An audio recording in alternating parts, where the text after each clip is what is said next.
नमस्ते। आज हम बात करेंगे एक और महान योद्धा शासक महाभारती के वीर सपूत महाराणा सांगा की। महाराणा सांगा महाराणा कुंभा जी के पौत्र थे।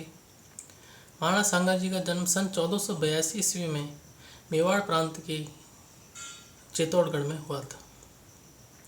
महाराणा सांगा जी बचपन से ही युद्ध कला में पारंगत थे।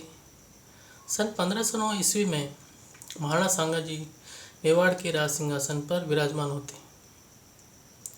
यह वही समय होता है जिस समय दिल्ली की गद्दी पर इब्राहिम लोदी नामक एक अफगान शासक शासन कर रहा होता है।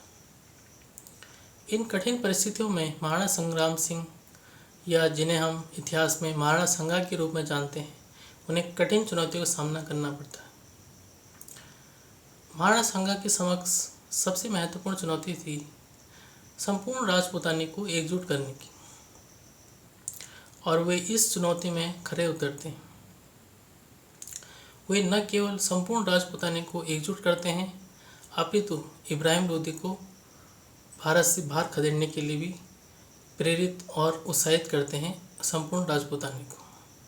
संपूर्ण राजपूताना यानी वर्तमान में जिसे हम राजस्थान प्रदेश के रूप में भी जानते हैं। सन 1517 ईस्वी में इब्राहिम लोदी एक विशाल सेना के साथ खतौली नामक स्थान पर राणा सांगा के विरुद्ध युद्ध करने के लिए आ पहुंचता है। परंतु महाराणा संग्राम सिंह यानी महाराणा सांगा जी भी संपूर्ण रूप से तैयार होते हैं और एक सशक्त और अद्भुत युद्ध शैली के साथ युद्ध भूमि में उतरते हैं। इस युद्ध में महाराणा संग्राम सिंह यानी महाराणा सांगा इब्राहिम लोदी को बुरी तरह पराजित करते हैं। इस युद्ध में उन्हें अभूतपूर्व विजय मिलती है, परंतु इस युद्ध में उन्हें अपनी एक आंख, एक हाथ और एक पैर गंवाने पड़ी। मेवाड़ की जनश्रुतियों में ऐसे माना जाता है कि महाराणा संग्राम सिंह के शरीर में लगभग 80 घाव थे।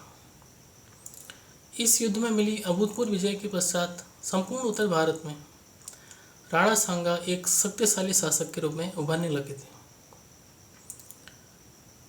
अब जो उनके सामने चुनौती थी केवल दिल्ली से बाहर खदेड़ने की इब्राहिम लोदी को। लेकिन कुछ साल पश्चात सन 1526 ईस्वी में पानीपत के मैदान में काबुल का शासक बाबर आ पहुंचता है और इब्राहिम लोदी की सेना को बुरी तरह पराजित करता है और दिल्ली पर कब्जा कर लेता है। महाराणा सांगा जी सोच रहे थे कि बाबर दिल्ली की लूटपाट करके, जैसे उसके पूर्वज तैमूर ने किया था, भारत से बाहर चले जाएगा, लेकिन उनकी सोच सही नहीं थी। बाबर संपूर्ण भारत पर कब्जा करना चाहता था। अब राणा सांगा के समक्ष एक और बड़ी चुनौती आ पहुंची अपने मेवाड़ को सुरक्षित करने की। इस पानीपत के युद्ध के पश्चात ठीक एक वर्ष पश्चात 1527 में बाबर अपनी विशाल सेना के साथ खानवा के युद्ध में आ पहुंचता है।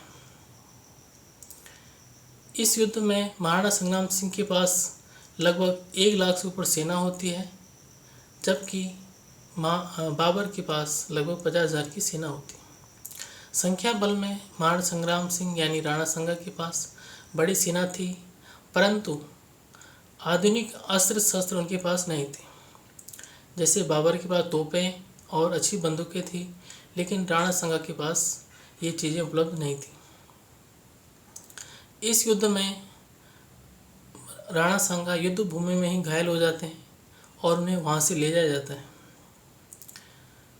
इस युद्ध में राणा सांगा की पराजय होती है, क्योंकि उनके जो अपने सेनापति थे, कुछ सेनापति बाबर से जा मिलते हैं, जिनमें प्रमुख रूप से हसन खान मेवाती, जो कि मेवात का रहने वाला था, और कुछ लोधी सरदार जो महाराणा सांगा की ओर से लड़ रहे थे, वे भी बाबर की ओर जा मिले। जब महाराणा सांगा को होश आता है और अपने युद्ध में पराजय का समाचार उन्हें मिलता है, तो उन्हें बहुत दुख होता है। वे दोबारा से बाबर के विरुद्ध युद्ध करने की प्रतिज्ञा करते हैं और भारत से बाहर खदेड़ने का भी प्रतिज्ञा करते हैं। लेकिन उनके सामंत और सेनापति इच्छा जाहिर नहीं करते हैं, वे नहीं चाहते कि दोबारा बाबर से युद्ध किया जाए। इस कारण से उनके जो सामंत होते हैं, ऐसे माना जाता है कि उनके जो सामंतों ने राणा सांगा जी को जहर दे दिया। इस जहर देने के कारण से महाराणा सांगा जी का निधन सन 1528 में कालबी नामक स्थान पर हो गया। इस प्रकार एक महान योद्धा, दूरदर्शी शासक का दुर्भाग्यपूर्ण अंत हुआ।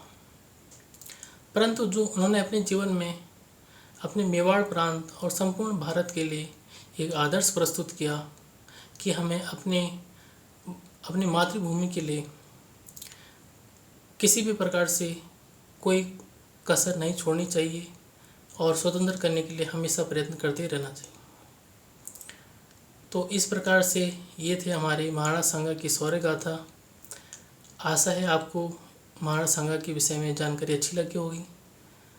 यदि आपको वीडियो पसंद आया हो तो लाइक, शेयर एंड सब्सक्राइब कीजिए। आने वाले एपिसोड में ऐसे ही महान योद्धा शासकों के बारे में आपको जानकारी मिलेगी। आज के एपिसोड में बस इतना ही।